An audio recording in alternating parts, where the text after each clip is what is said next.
Good morning, everybody. Today is July 22nd. It's a Thursday, and the Bucks are NBA champs. Tom, what's up? Not much, man. How are you? I'm very, very tired. I'm very happy the NBA is over. I mean, it's not over for me because I still got the draft in a week from today, actually. So, but Is yeah, that really that soon?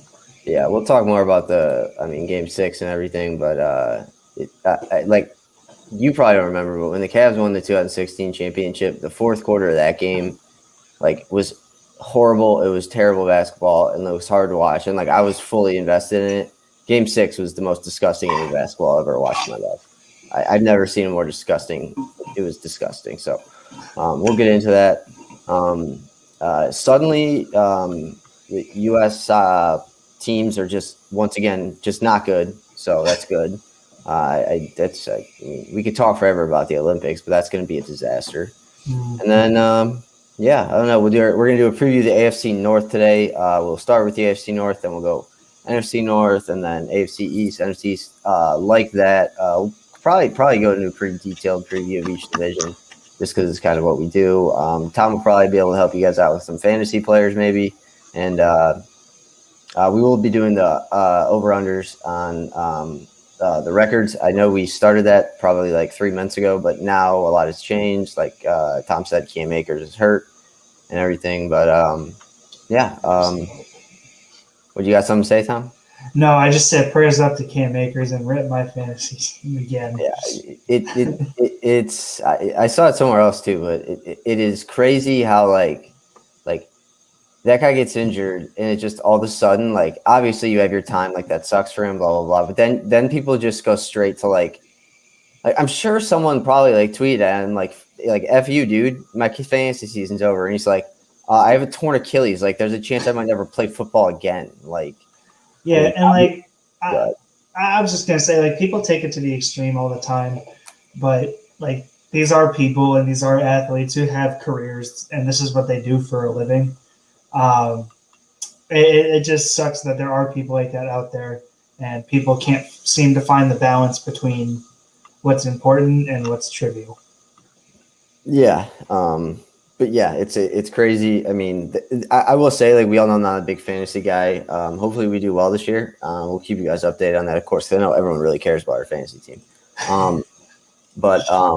Yeah, this is not necessarily this time, but usually it happens. One of your players gets hurt every year in fantasy. In regular football, they actually get hurt, and they're hurt in fantasy, and that's the point where I just kind of tune out, and I end up not taking that person off the starting lineup, and I end up you go into week 7 or 8 of fantasy for me in the past couple of years, and I'm 0-7, and Gronk's broken his knee, and Tom Brady, he has an MCL tear, and they're both still starting for me, so that's no big deal. Yeah. So, but yeah, we'll probably go over some fantasy ones with the AFC North. Today in sports history, in 1923, it was the 17th Tour de France, won by Henri Pellissier of France. It is kind of funny to me that basically, Lance Armstrong was obviously the only cyclist that anyone ever really cared about, and then he cheated and got caught doing it and lied about it, and then there was another American guy after him that was really good, and he was ascending to Lance Armstrong's greatness, and then halfway up, he got popped for PEDs too. So I think they all just do PEDs, the cyclists. I don't know why. Maybe you can inject it into your calf muscles and it makes them stronger, but it really doesn't make sense. I'm not going to say that. Never mind. I will tell you later, but yeah, I'm just not going to say that. Right. In 1926, the Cincinnati Reds right fielder Kurt Walker ties the National League record of 2 triples in one inning in a 13-1 rout of the Boston Braves. I have an confession. Getting 2 triples in an inning, I think, is harder than 2 home runs. Yeah, because the home runs, if you hit the ball just right, 2 home runs in an inning, and any time you're hitting 2 of anything in an inning, it's really good because baseball's hard. You bat 300. Triple plays, or not triple plays, triples rarely happen just because it has to be basically right down the right field line, or like you hit it the opposite way or they with the shift. So obviously the shift wasn't around in 1927. You know, maybe it was, and we just doesn't have it recorded. So who knows? But yeah. So that's always interesting. I'm losing myself. There we go. And today our trivia question is: I will say at the end, Tom, you can guess. Never mind. You don't have to guess. I will guess. Or you can guess, but I'll tell the answer at the end. So obviously, Giannis. I'm done calling him Giannis. His name is Giannis. I'm just going to call him Giannis A. Giannis A. Obviously scored 50 in Game 6. It was the ugliest 50 I've ever seen in my entire life. Who was the last person to score 50 in a finals game? Are we not counting Giannis? No, you can definitely say Giannis, because I obviously wanted the question to like have the answer in the question and the pretext to the question. So clearly the answer is Giannis. I mean, the answer is Giannis, but if we're putting him aside, you know what? I was going to go with Jordan, but that seems like too long of a time. I'm going to go with LeBron. Okay. In one of the routes with the Warriors. I feel like, because I know him and Kyrie were both dropping like consistently 40, 47, 48, 49. I feel like he might have broke 50 once. That's my guess. They like in Game 6, I think of the 2016 series, the Cavs eventually won. They both scored like 48, they 49. Made up like they made up like 90 points of like the 110 scored for the Cavs. So I do, I'm going with LeBron. That's a good guess. We'll get the answer at the end of the show. I'm gonna be pissed if it's Kyrie though. You never know. So, okay. So some current events. Pretty sad. Bobby Bowden has come down with a terminal disease. He kind of told everyone yesterday, or I don't know if he did, his spokesman did or something, but he is 91, which well, first of all, there's so many Bowdens out there that are coaching. Like Terry Bowden used to coach at Akron around me, and like they're everywhere. But he was the best, and people don't remember this as much, and I really don't either. I just know it because like I kind of know a little bit of college football history. Like obviously the run that Nick Saban and Alabama have been on, it's insane.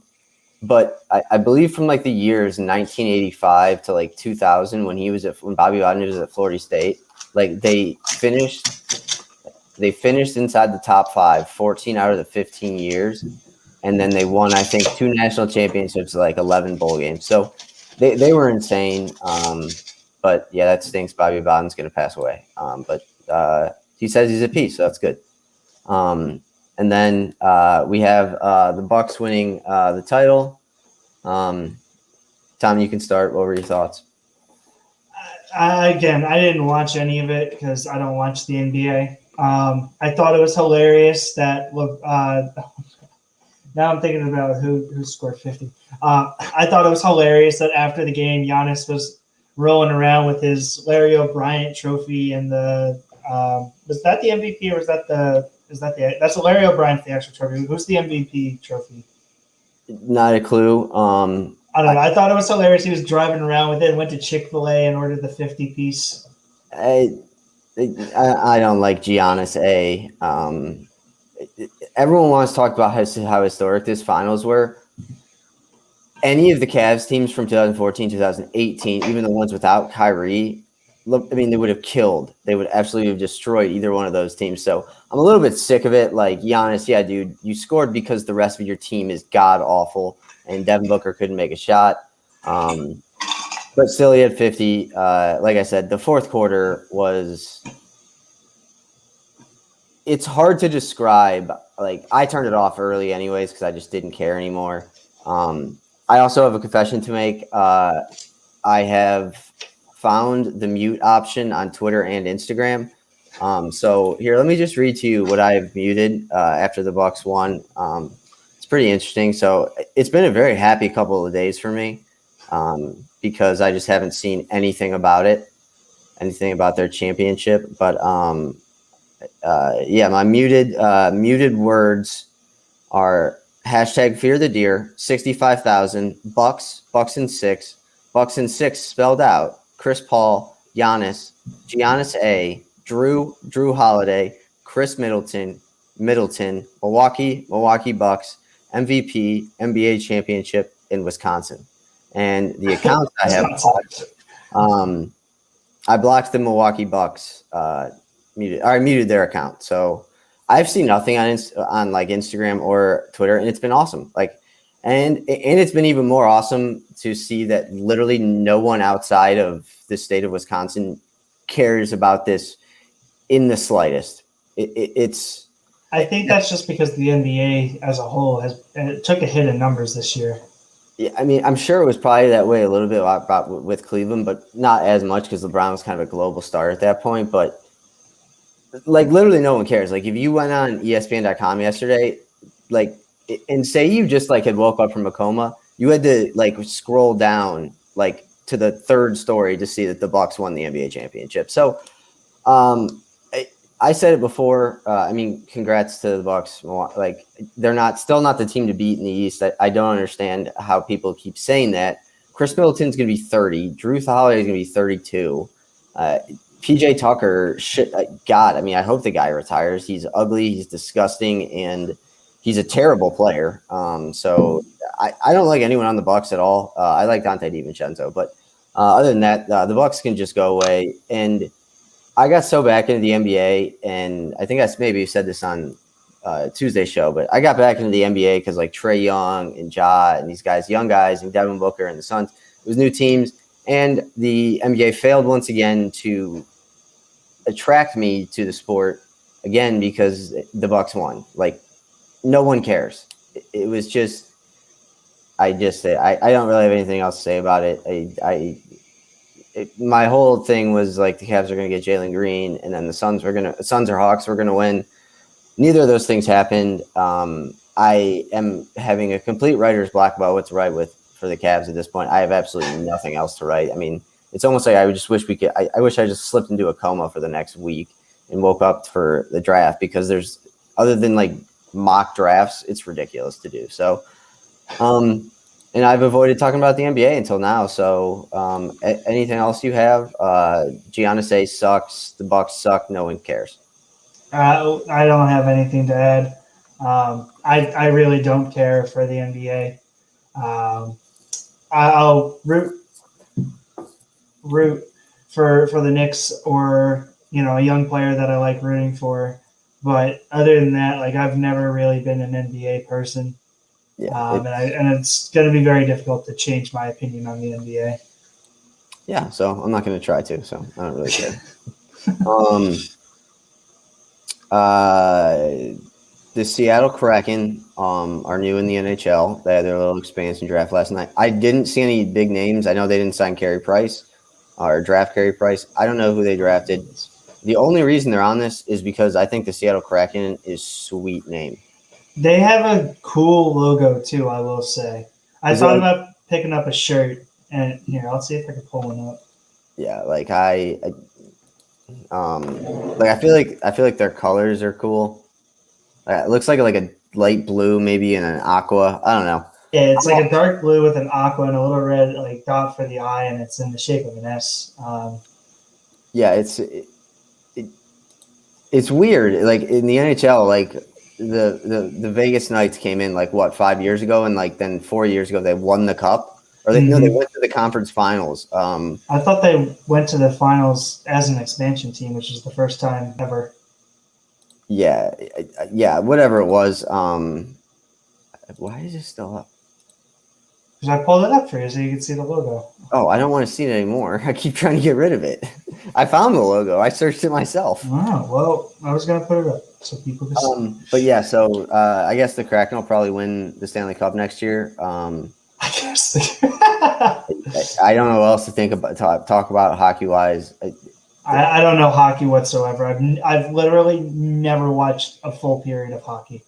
All right, and then baseball news. Is there anything? Did the Cubs or the Mets do anything? Or Stroman had a really good outing yesterday, but he's had a rocky year. But other than that, not really. The baseball team still sucks. I don't know. I don't think Jose Ramirez is playing. I don't know. Every time I see that, like, the Athletics are having trouble with like their city to build a new stadium, and they might move to Vegas, I just wish it was the Indians that were moving. I really do. Their owners suck. Like, just leave. It's going to be interesting if the Athletics go to Las Vegas too. I think in 10 years, Vegas will have at least one NBA team, probably an MLB team, and I also think they might have 2 NFL franchises. You think they're going to add another? Everybody wants to go to Vegas. Like, with sports gambling coming, like it's like that's good. I mean, I know. I guess you would say like Bristol right now is like headquarters for sports just because it's ESPN. But like, once gambling becomes fully legal, like it's going to be Vegas. Like it's just going to be Vegas. And so, yeah, I mean, I still wouldn't watch the baseball team if they played in Vegas, and I actually just wouldn't care. But more Vegas for me. I will say though, the Vegas teams, other than the Knights, and I guess there's only one other, it's the NFL team. Like the Raiders, like I feel like they fit that because they were from Oakland, but I don't like them in Las Vegas. They can leave. I don't know. I feel like someone exciting should go there. Like I feel like Vegas should be like the relegation zone. Like the team that finishes last every year in the NFL gets to go play in Vegas. Gets to go play in Vegas to try and revitalize there. Yes, like they get to play it for Vegas for a year. Well, that wouldn't be fair. The Lions would be there for like 6 years in a row.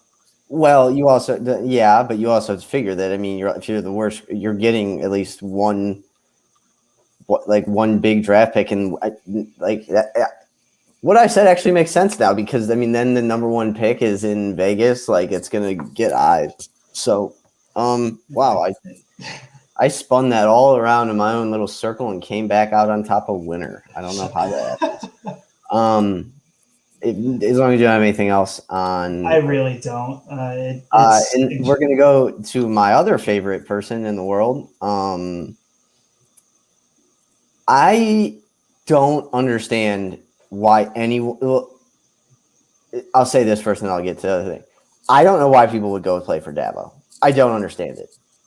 He has openly come out against the NIL and about paying people. Clemson is the only school in America now that basically has unionized all their athletes, and it's like they're under like one seal, like the Clemson like athletes, I guess you could say, and like so all the NIL like they have to go through the school. Dabo set that up. When he was asked about yesterday, I think that's or ACC Media Day, he was asked about the expansion to 12 teams, and he said, "No, I don't want to do that. I don't think there's 12 teams good enough. I actually liked it best when there were 2." What? He said all this like at some point he's like, what is he doing? You're turning off every single player that could, like, and that's what I was going to say. It makes so much sense that Trevor Lawrence went there. Like the kid is.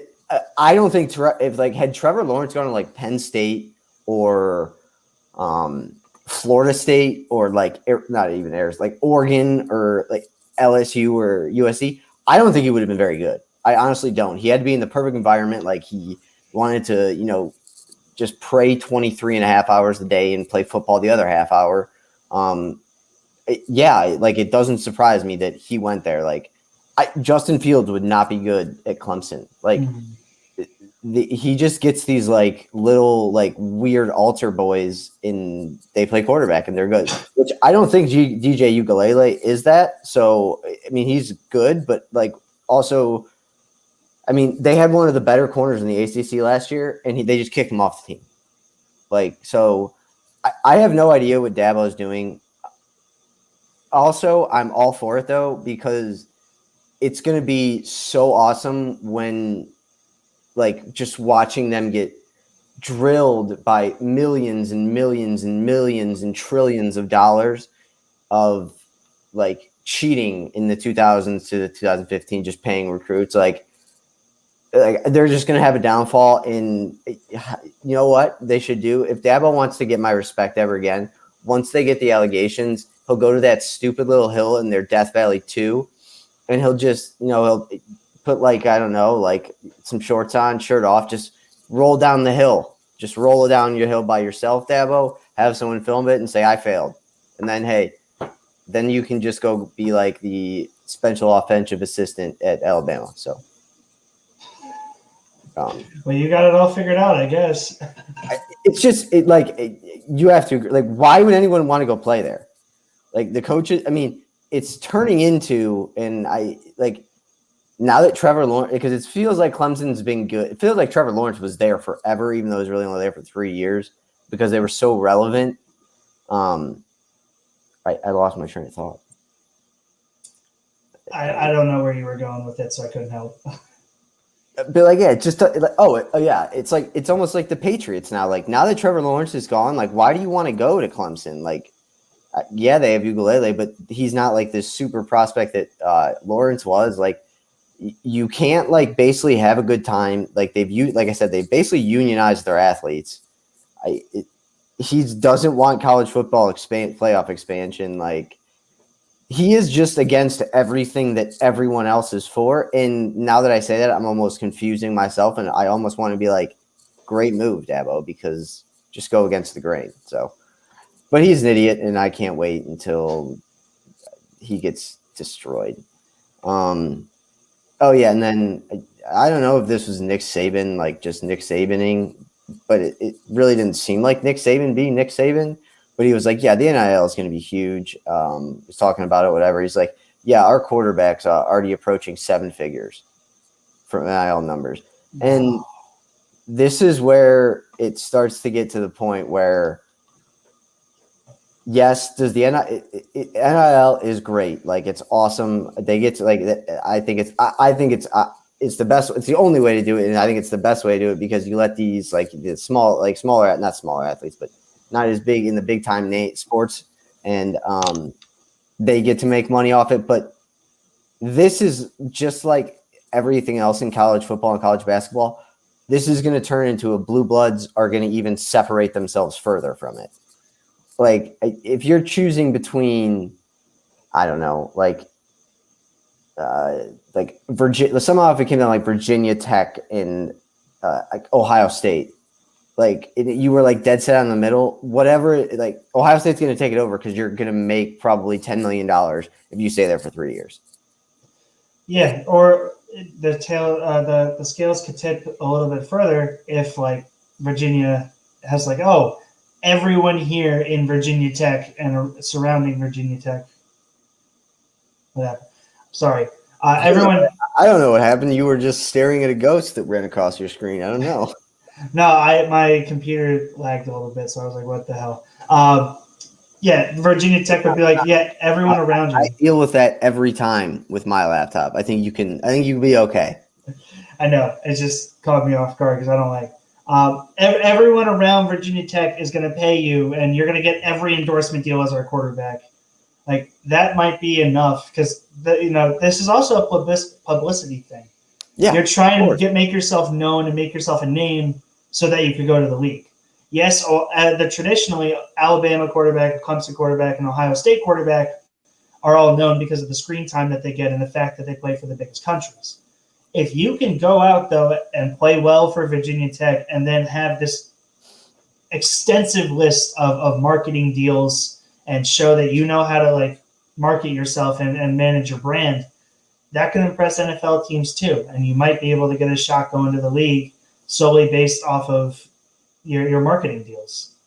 And obviously your physical play, you can't be a slouch playing in the league, but it's going to change the college football landscape and then the recruiting landscape as we know it.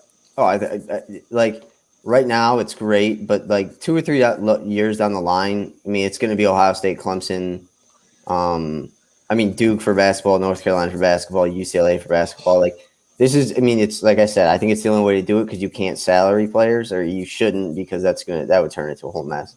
But yes, yeah, it's the only way to do it. But like people out there saying this isn't going to turn into like the Wild Wild West. It's exactly what it is. These athletic boosters at these places, like the Kentucky basketball boosters and things, they've been doing this. Like they've been doing what is now legal. They've been doing it for like 30 years already, 50 years. And now that they like can legally do it, yeah, there's Alabama boosters that are just like sitting on $10 million to give to the school, and it's just going to go right to the best player now. So, yeah, it's going to turn into, I think, the elite schools even like becoming even more elite. Like it might make them like the middle of the pack better, but the big schools are going to be that much more elite.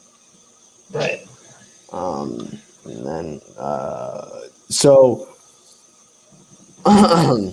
the U.S. soccer women's team lost their first game of the Olympics, which I looked at. I saw the headline and I was like, I mean, that's not terrible. I mean, it is terrible for the women's team, but like they don't have their their stars there, blah, blah, blah. 'Cause I thought it was under 23. It's not under 23 for the women's team. Everyone's there. Alex Morgan's there. Kristen Press is there. Rose Lavelle is there. Julie Ertz is there. Like they're all playing, and they just got destroyed by Sweden. 3-0. Yeah. They've had trouble with Sweden, I guess, in the past, but I read the article on it. Apparently they looked like bewildered and lost. So, I mean, so Megan, I hate to say this to you, but I mean, now that you guys have lost and you showed you're vulnerable, you're definitely not going to get the same amount of money the men are. So I hate to break it to you. Also, it's just we don't need to get down to that rabbit hole, but I mean, it's just a more popular. Men is more popular, but yeah. So I don't know what's wrong with the women's team. Losing 3-0 is even worse too in like a group setting because like I don't know if they'll get out of their group now. Like they have to win their next 2 games in their group. They will need to win them, both of them, which they probably will, and they need to score like at least 2 or 3 goals a game. So and give up. Oh right, because because only 2. Points. Yeah, only 2 get out. So, and I would like to transition this into. Obviously, the men's basketball team and the women's basketball team who lost to Australia a week ago. The women, after their loss, would not surprise me if they don't make it out of the group. Both U.S. teams will make it out of the group. I think the women will get gold. I don't see the United States getting a gold, like the men's team getting gold. I just don't. Like there's no way that they do.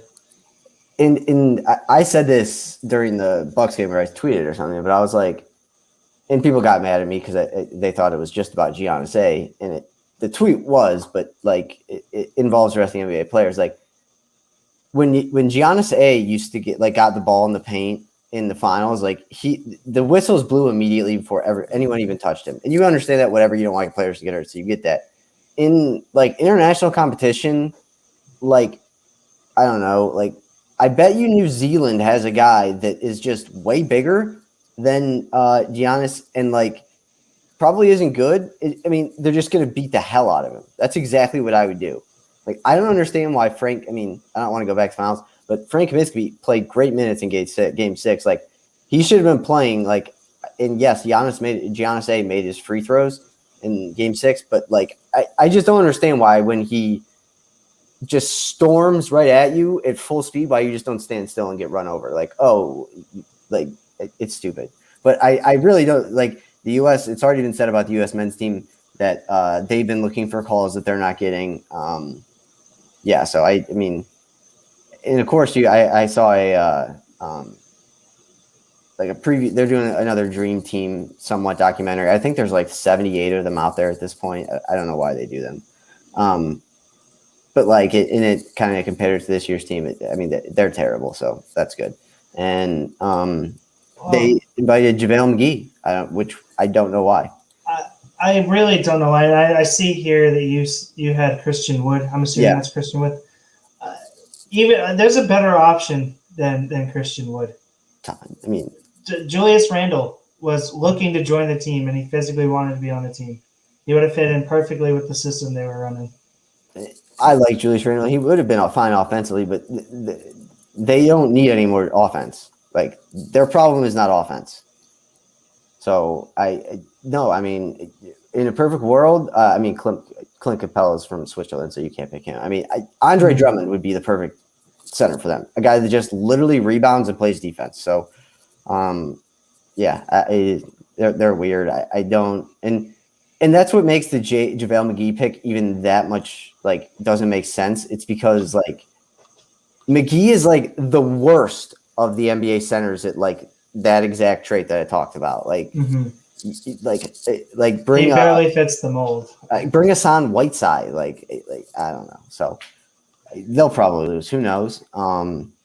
Yeah, and then Tate Martell tracker. He's not on a team, which is odd. Very weird. Very weird. And I'll let you guys know if he finds a team. So where do you think he'll end up? I don't like know. 2 teams. He'd be smart to go back to UNLV and just play quarterback there and own Vegas. I mean, he would in UNLV. But I don't know. I don't know. I was reading an article before we started because I was looking up the thing or whatever. Someone was saying having him go to UCLA would be a great fit too, to run Chip Kelly's offense, because he's like the exact guy that Kelly's been looking for. Yeah, except he hasn't played quarterback in like 3 years. Yeah. And I honestly just don't think he can play quarterback in college. He's 5'10", so I don't know. I mean, Kyler Murray did it, but Kyler Murray was a lot better. And then I guess we'll get into a little NFL before we get into our our NFC North preview or AFC North preview.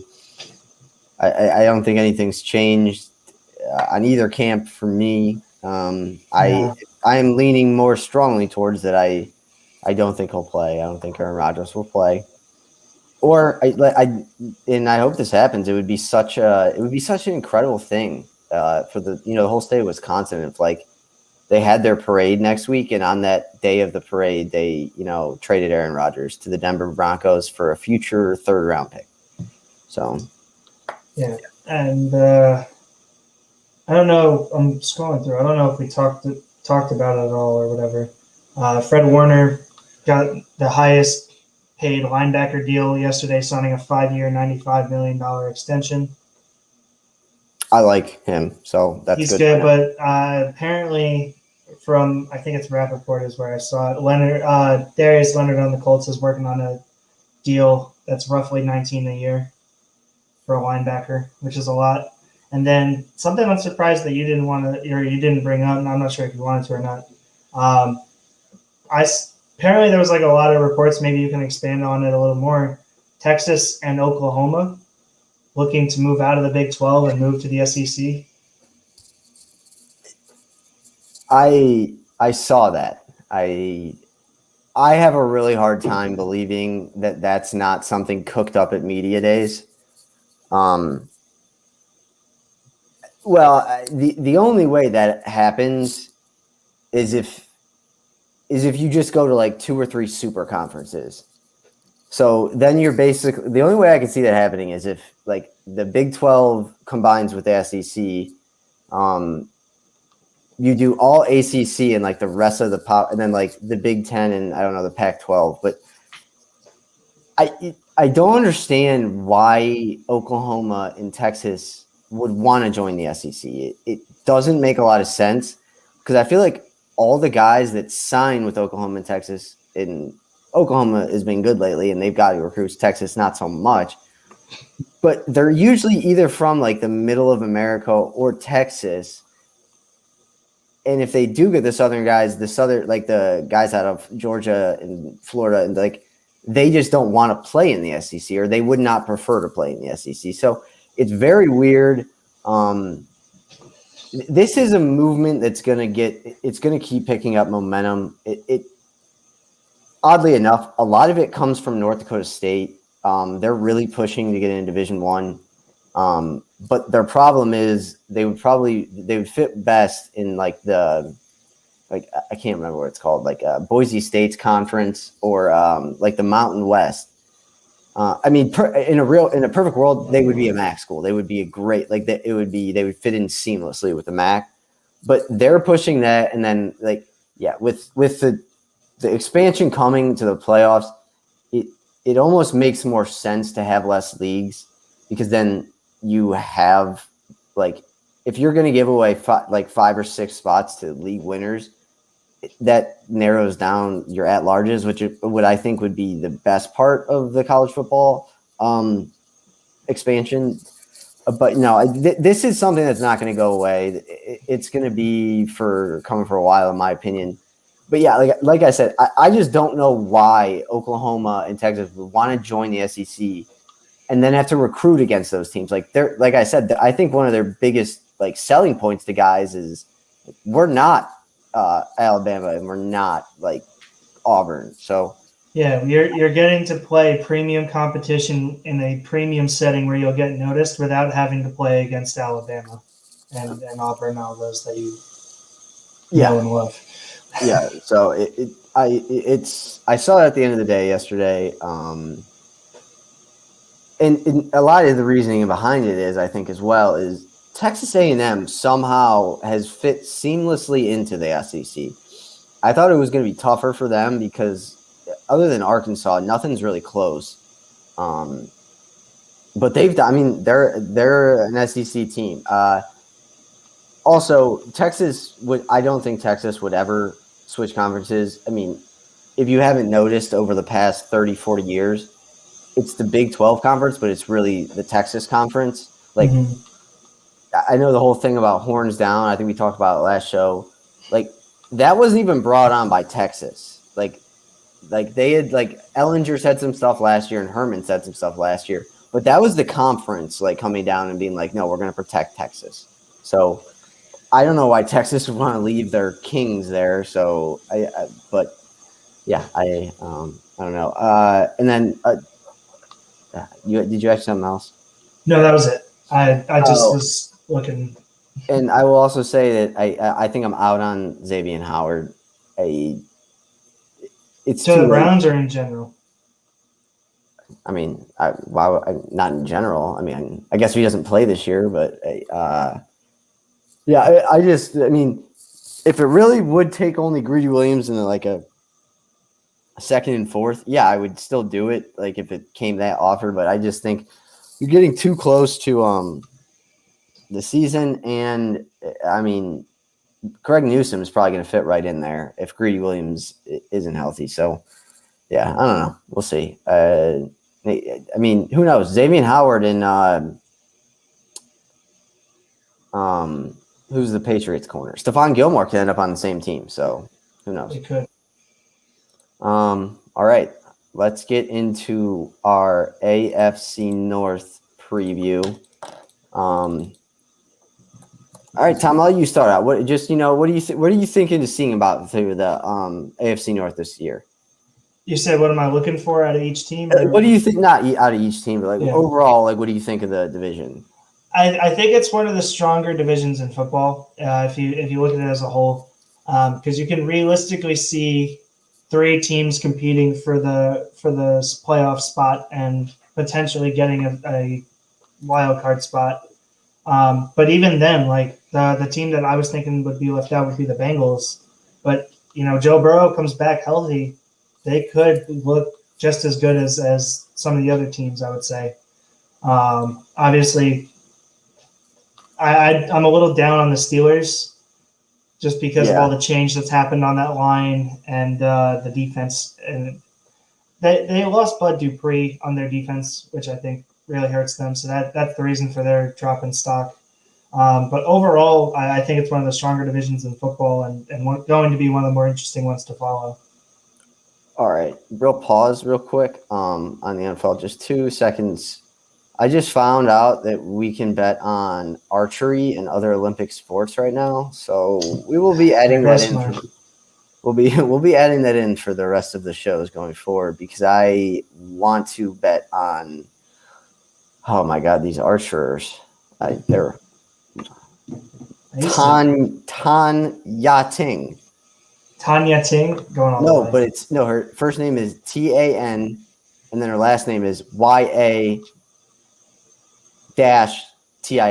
So it's Tanya Ting. Tanya Ting. I don't know. Whatever. Did you finish your AFC North? I did. I did the little overview. I said it's going to be a competitive conference or a division, and it's going to be interesting to watch. It's really all I said. I wasn't sure where you wanted to go with it. Yeah, I agree. I think it's probably I think it's the best division in the AFC, at least. I will say that.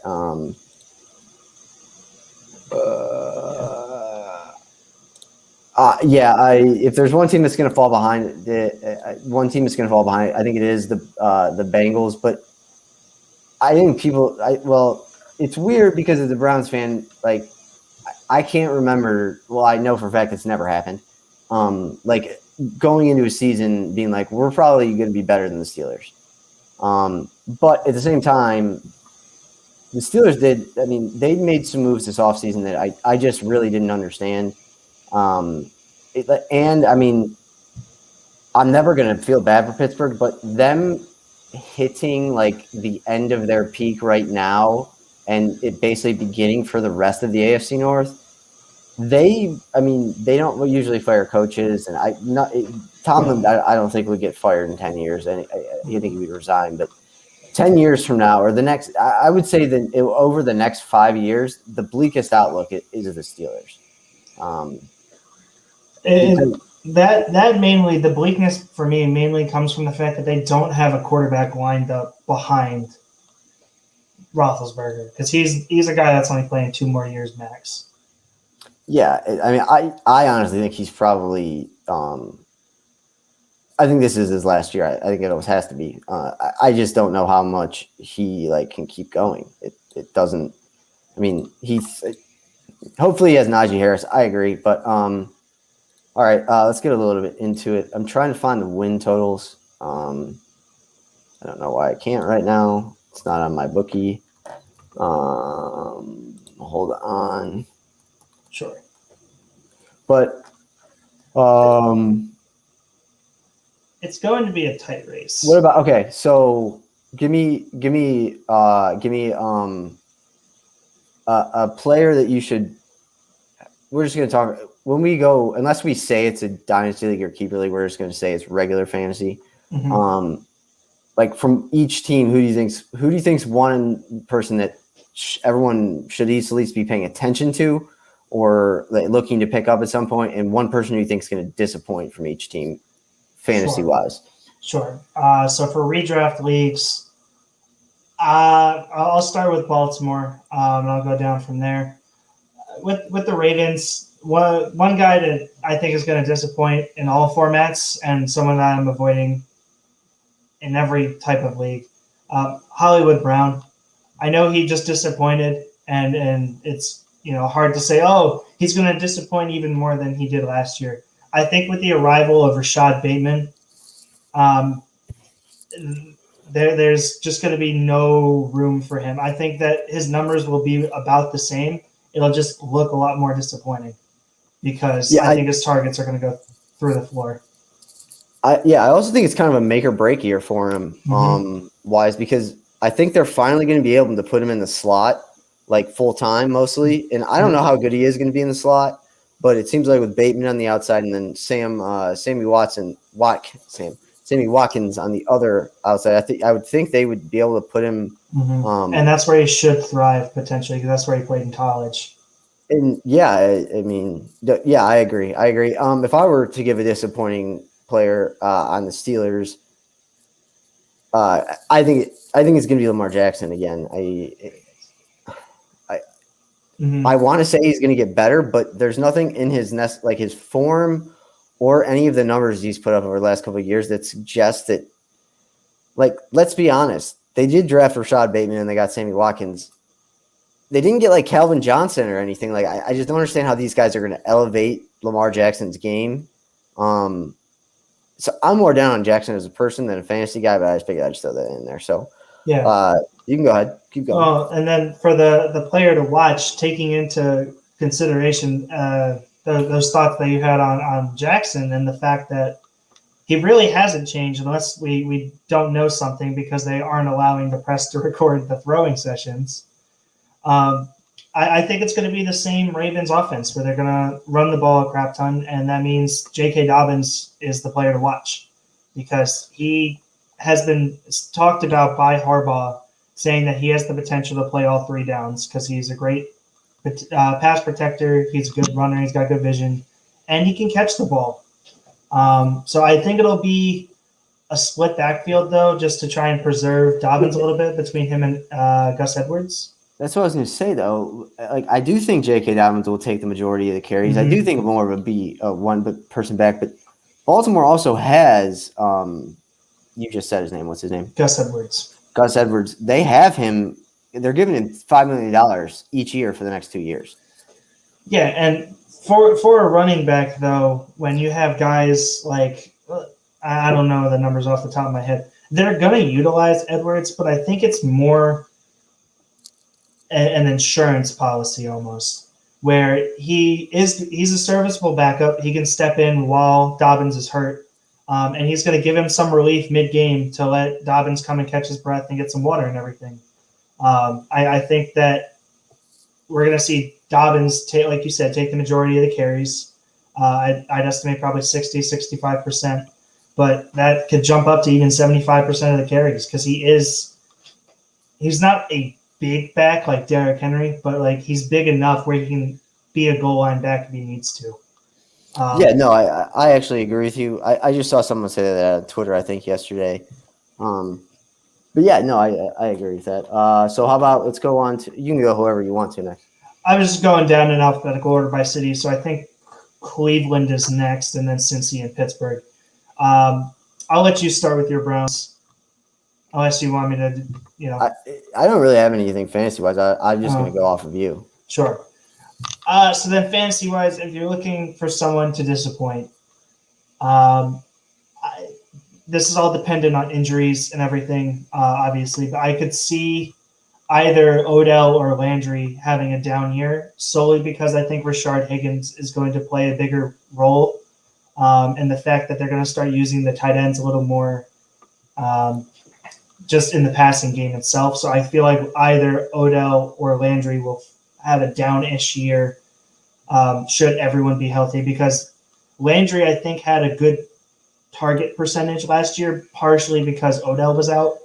If you have all of Odell, Landry, Higgins, Harrison Bryant, Austin Hooper, and David Njoku, along with Kareem Hunt getting some touches out of the backfield through the air, it's just leaning towards the fact that there's going to be less targets for everyone, and someone like Landry thrives off of his targets. So I feel like one or the both of them could have down years in the passing game. Yeah, I'm also going to go in the same direction as you kind of. I think people are going to be really high on Austin Hooper this year. Mm-hmm. And I think by the end of the year, it would not shock me if David Njoku has a better season than Hooper had last year. So I will say if I was a fantasy person, the only person I would be like 100% comfortable drafting like high up, I think, would be Nick Chubb. That's about it. Like because as a quarterback, Baker's going to put up good numbers, but it's more going to be middle of the pack numbers, just because it's how the offense is run. And then you're 100% right with Landry, and well, you're wrong about one thing, but you're right about that I do think I actually do think Jarvis Landry's catches will be. I think his targets will be. I think Landry's going to have more targets in the beginning, and Odell be down in here. But Odell, from everything I'm hearing out of Bria and everything, is that he looks amazing, he feels amazing. So I actually think Odell is going to end up being like Baker's go-to guy again, because I think, which is good, because I think Baker, when Odell first came over, he was looking for him almost on every play, and so now it's good that he is kind of found like things with everyone else. The only thing I'll disagree with as well is I love Hollywood Higgins. I want him to stay on the team. I think he's very, very, very I like him a lot. I think he's going to have a bad year. He's in the contract year, and he's playing for less money than he should be, so it kind of sucks for him. And I thought they signed him to an extension. They did, but it was not like, I think it was under like what people would have probably paid. I think it was like $2.19 million or something like that, or even less. I don't know. But with guys like Anthony Schwartz and Donovan Peoples-Jones now, especially after how he had a pretty good end of the season last year, I think Rashard Higgins is going to get used very little, which stinks. He still will have catches because he's Baker's favorite target. I will also put this hot take out there. It would not shock me at all if he's cut, if he's one of the cuts. Really? Yes, I had seen that earlier. I had seen that earlier this offseason. But now that I think about it, like they're not going to give up on Peoples-Jones, and even though Schwartz hasn't signed his damn contract yet, that I think that eliminates him from a lot of stuff too, because Schwartz is probably going to run the slot and just he's going to be Mecole Hardman. So I saw he's going to start off as more of a return guy and then like work his way up the ladder. If Higgins is Baker's favorite target, to use your words, I don't think there's a chance that the Browns cut him, because we saw what happened with, I always forget his name. Who is the guy that the Packers cut? David, whatever. Nope, it's not David. Yeah, keep going. I'll get his name. You know who I'm talking about. The guy that they cut, and Aaron Rodgers got all mad about it. I'm not saying that Baker Mayfield is Aaron Rodgers. I'm not saying that he has the control that Aaron Rodgers does. But Baker is the guy that brought them to the playoffs and won the playoff game. I don't think they're going to try and get rid of his favorite target. So I think that I could see Higgins maybe moving around a lot and not having a consistent spot, because Jarvis Landry plays the slot really well, but he also can sort of play outside, and same thing as with Higgins. Jake Kummerow. Jake Kummerow. I knew it was a K last name. I said David. Whatever. But yeah, I think he's that on the Bills. He's on the Bills. Probably practice squad, I would assume. Probably. But yeah, I think that it's just going to be a down year for fantasy purposes only, for most of the Browns passing game other than Baker Mayfield, simply because they have a lot of options and weapons that Baker is going to be looking for in his progressions. Okay. Try and quickly get through these next ones. Mm-hmm.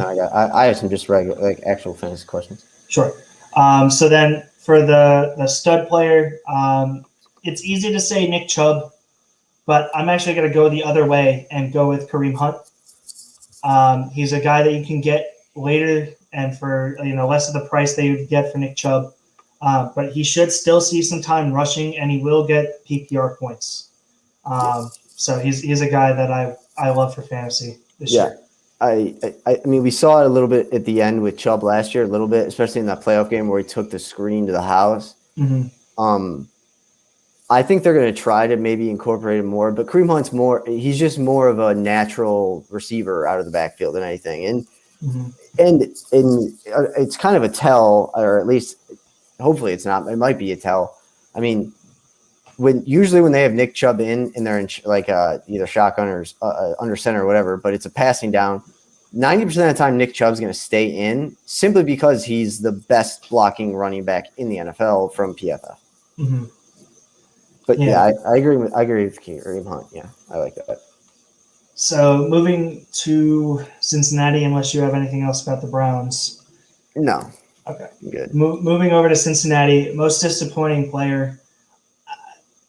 I have no idea where to go with for fantasy purposes, because I'm trying to think. Who's the tight end there? Is that CJ Uzama?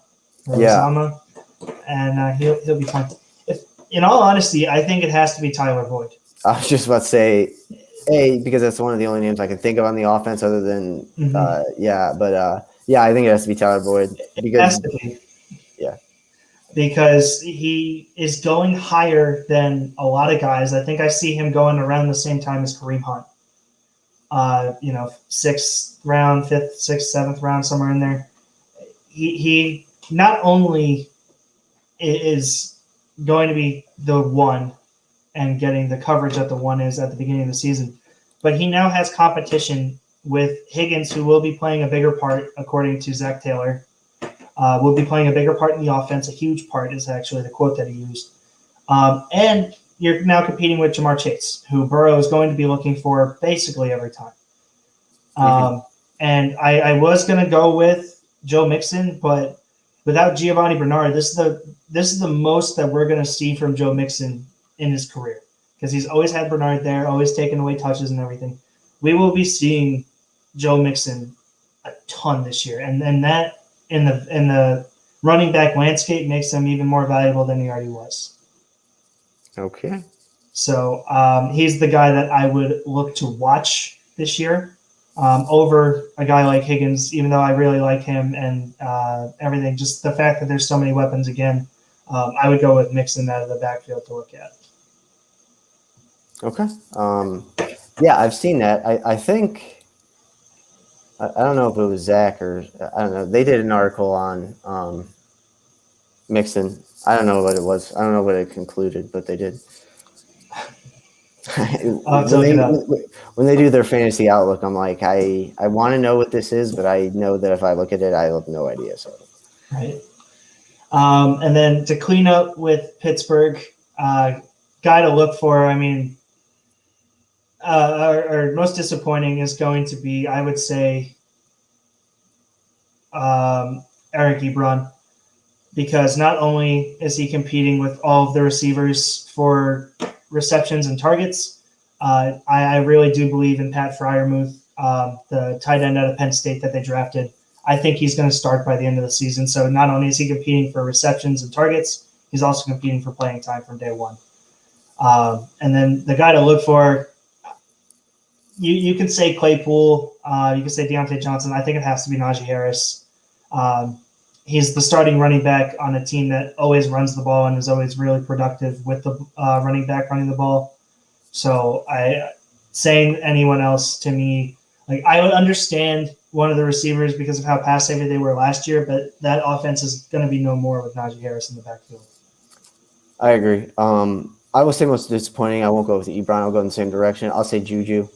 Mm-hmm. I thought you were going to go with Juju. I mean, it's pretty obvious. So I kind of forgot he was there, in all honesty. So that shows you how disappointing he should be this year. Yeah. I mean, they're gonna run through Najee Harris, Chase Claypool, and Deontay Johnson. So I agree. That's good. I like that. And the question I was going to ask was kind of about Nick Chubb and Kareem Hunt anyway. Mm-hmm. So we kind of cleared that up. We're good. Oh, all right. I get it, for like a regular league like we were talking about. Does it make even sense to draft both Kareem Hunt and Nick Chubb? Yes and no. If you're drafting and you get Nick Chubb with your first round pick, I always find it's important to draft the backup in case your star gets hurt. With Nick Chubb and Kareem Hunt, I look at them both as I look at Nick Chubb as an RB1 and I look at Kareem Hunt as an RB2. Which means he's one of the, in a 12-team league, he's one of the top 25 running backs essentially.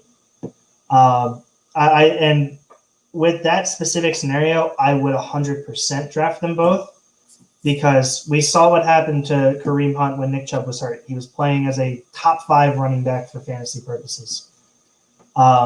But because of that, and because they're both going to be used a lot, it's going to cost you a lot of draft capital in the sense that you're taking a first for your RB1, and then you're using a 6th on a backup running back, and your handcuff is really what it's called.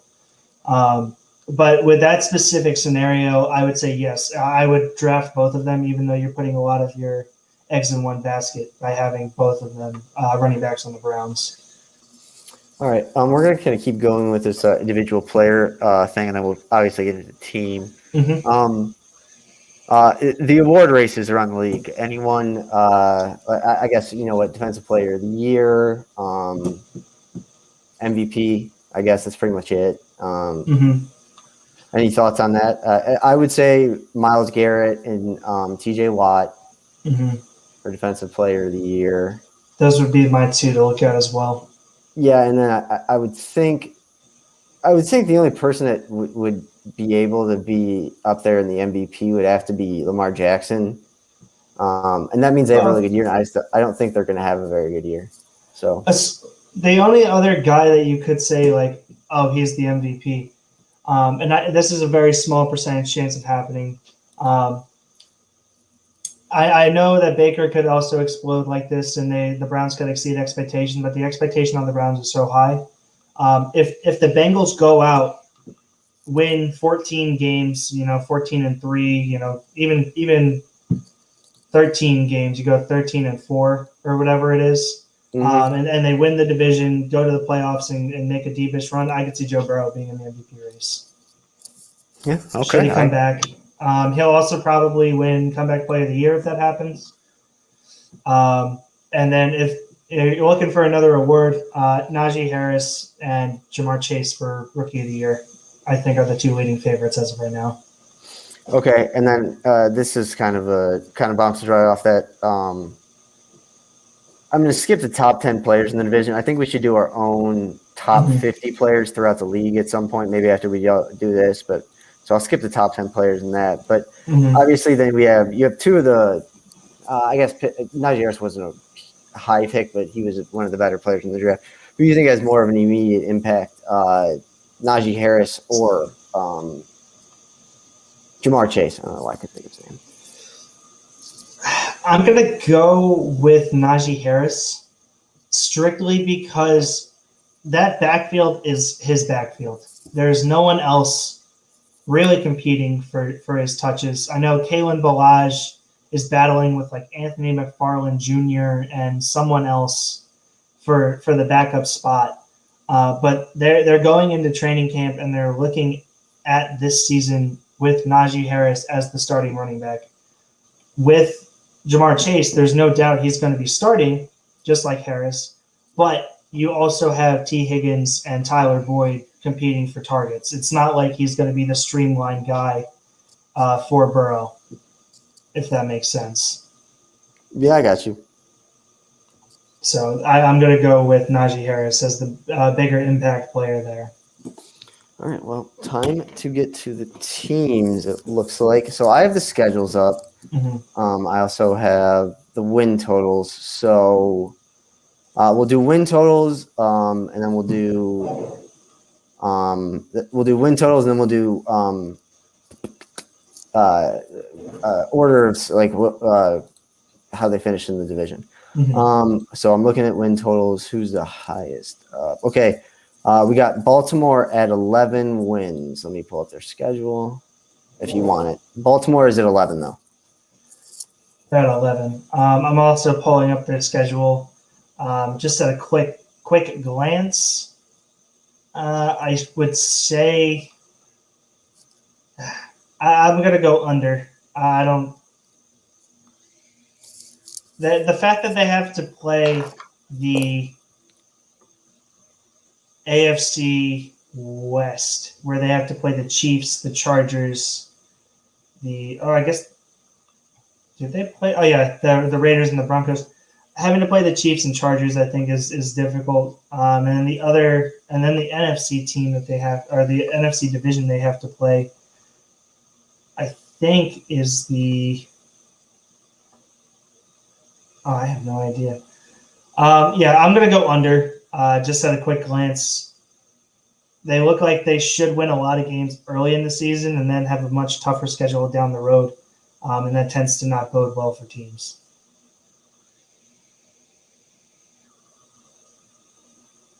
Hold on, I'm just looking at the win.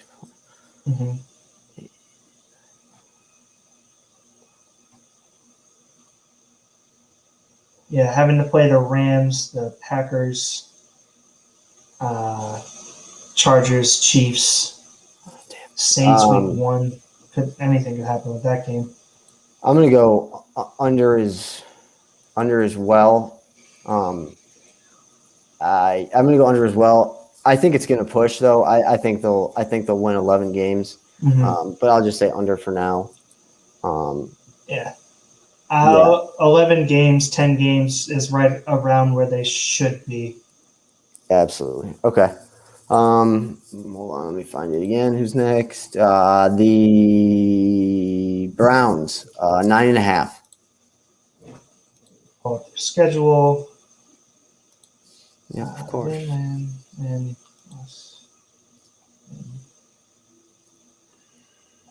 Again, just looking at it at a glance, I would go over.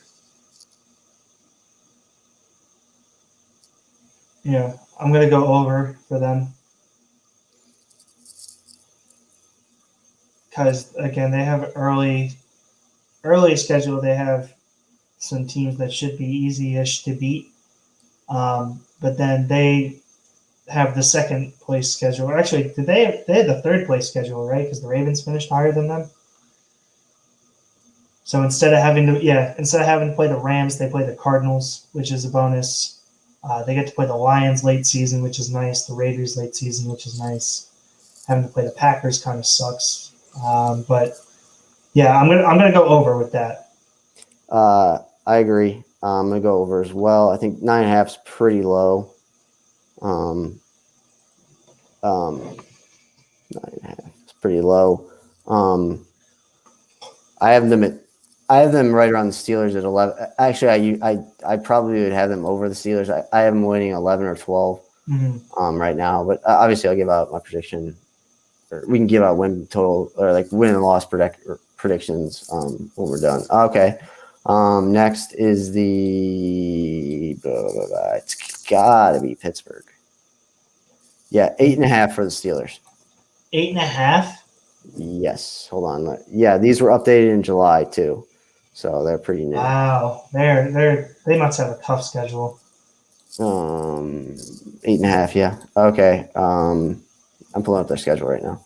I'm looking at it. That must have gone down. That must have gone down because I feel like we would have said something if it was 8.5. That's low. That is low. That seems really low. I might put good money down on that thing. Wow. Yeah, I'm looking at the schedule. They're only, first of all, this is the preseason, so they're like one of the only teams that are playing 4 preseason games because they're not even counting the Hall of Fame game as a preseason game.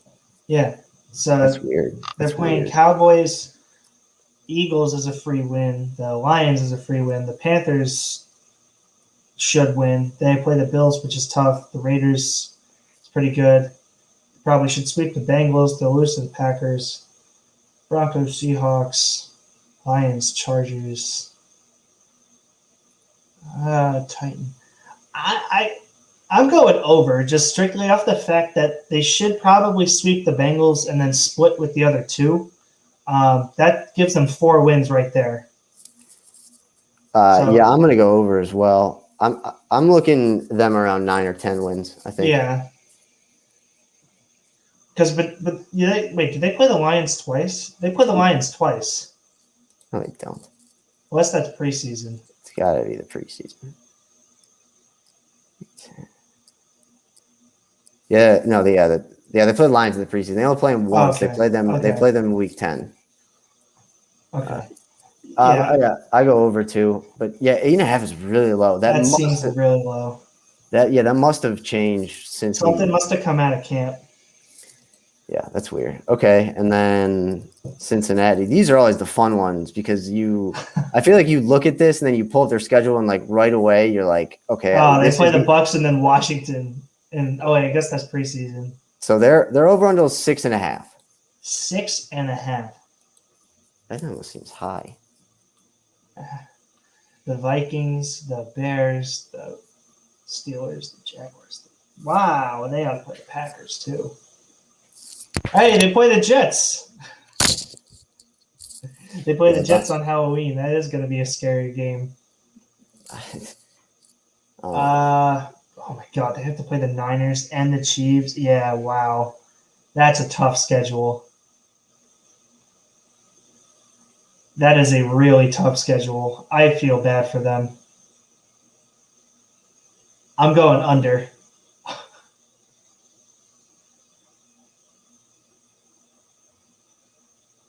Wow. Their out-of-division games consist of the Chiefs, the Niners, the Broncos, the Chargers, the Raiders, Jets, Lions, Packers, and Jaguars and Bears. And I guess Vikings. That is tough. That is a tough schedule. For a team that came in last place and you're playing a 4th place schedule, that is tough. I'm going to go under as well. I have them actually at 6 wins. So at first glance, I have them at 6 wins. So I'll go under as well. That is a tough schedule, though. For a last place team, a team that picked in the top 5, they have to play the 49ers. Like, Jesus. Yeah, I think they get one division win. I think they beat either the Steelers or the Ravens once. I don't think they'll beat the Browns. But yeah, I'll go under as well. Okay. So you can pull up the schedules again if you want. But let's go predicted finish with the records. I'll start. I think the Browns, like I said, I'm going to go 1. I'll go with them 11-6.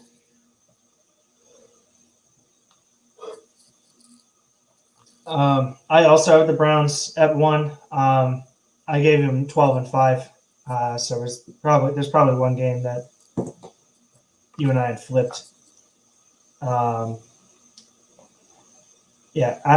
I think this is going to be a good year to be a Browns fan. I really hope so. I haven't been even like talking about it that much just because I'm almost scared for it to come. All right. Second, I have the Ravens. Where there was I think I believe I have them at 10-7. I believe. I also had the Ravens, but I had them. What's 500? It's 9-8 now, right? Yeah, so they're 7, 10-7, 11-6. They have 17 games. Yeah, I think it's. I'll put them at 10-6. Well, you can't. They're 7. 10-7 then. Yeah, 10-7 then. All right, I'm actually going to pull up. All right, I think the Steelers still figure out a way to get third. I'm going to pull up their schedule really quick. Yeah, I also have the Steelers and then the Bengals. After looking at that Bengals schedule, I don't see them coming out of the basement anytime soon. So. Steelers I have at 8-9.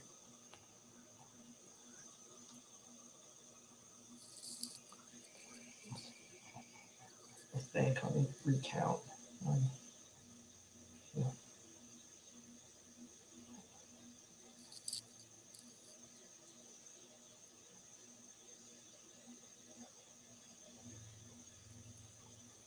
Yeah, I have them at 8-9.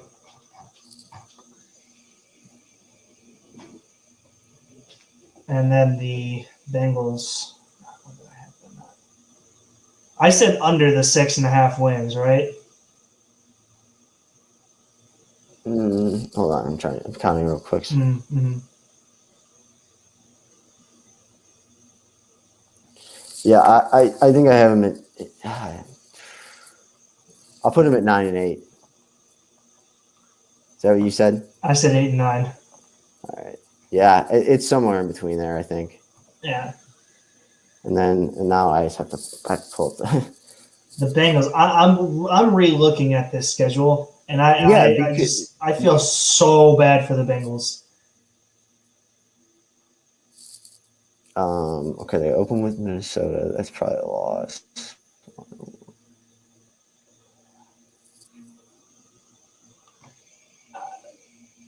I have them at 4-13 at best.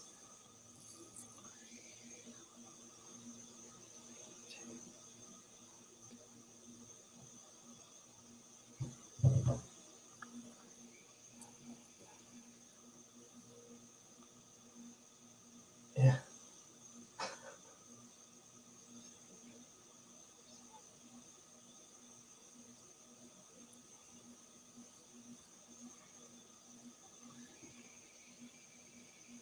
I have it 6-11. Oh wow. Like I said, I think they'll get one of somebody. I have it being the Steelers right now. They get one of somebody. They should beat the Lions. I didn't think they beat the Jets, so I didn't get in that one. They should beat the Lions. They should probably beat the Jaguars, and they should probably beat the Bears. See, I had them losing to the Jags and the Bears, so that's where my 4-13 comes. Yeah, that makes sense. That makes sense. I don't think they beat Minnesota in the first week. So I think then I would think they beat the Bears. I also, like I said, I think they're going to pick off one game, the Steelers. So I am actually starting out at 2-1. I am starting out at 3-1 just because I think instead of you, like, it's just different. Like, you think they're going to lose Jacksonville. I think they're going to win Jacksonville. Yeah, no, I was trying to figure out where I knew it was going to be some of those close games. So, like, I knew it was going to be either the Bears game, the Jags game, the Jets game, or the Raiders game where we were different. So, what did you have at the record? 4-13. Well, that might be the best for them. That's got to be pretty. That would probably be top 5, I would think. Yeah. Yeah. No, that'll at least be top 8, which isn't bad. All right. Oh, and then I guess we can do this, but MVP of the league, I would say if the Browns do win it, it's probably going to be Nick Chubb or Baker Mayfield. I'll just say Baker Mayfield. So you're saying the AFC North MVP? Yeah. Yeah, I mean, it would probably go to whatever quarterback wins it. Unless it's the Steelers somehow find a way to win it, then I would give it to Najee Harris. Oh, no, I think they would definitely win it, though. I think Roethlisberger would totally win it if they win the division because they'd be everyone. I'm talking like this isn't a real award. It isn't, but everyone will give it to Ben as like it's his last. It's like his farewell tour. Right. All right, so we have all records written down. I completely agree. I think it's going to be one of the toughest conferences in the NFL.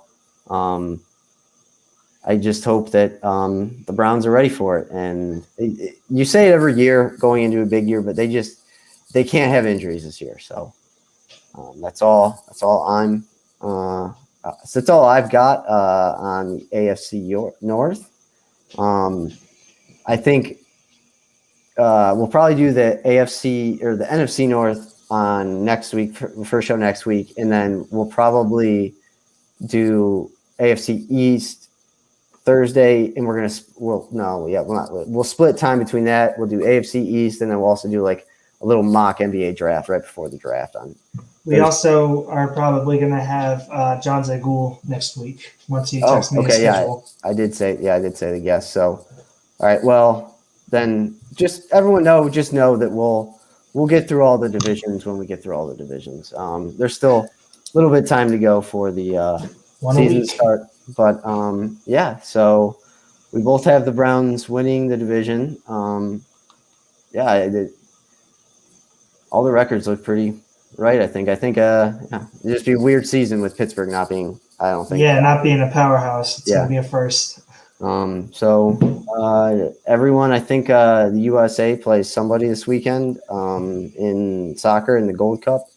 It's Jamaica. I think they'll probably lose, or they should win, but they'll lose. Who knows? So if anybody watches that, and we'll probably get some. Well, we're already doing over-unders, so we probably won't get any gambling in the next couple of weeks. But once the season rolls around, I'll have some good props and things like that for you, and then Tom will have some fantasy if we don't split that in another show. So, but we might. So you never know. Tom, anything else? Stay away from Hollywood Brown and Sco Dogs. Stay away from. No, I can't say that. I can't say stay away from Austin Hooper. But draft Austin Hooper. I said Hollywood Brown. Good try, though. I know. I was just thinking about my guy. Chill out. I can't do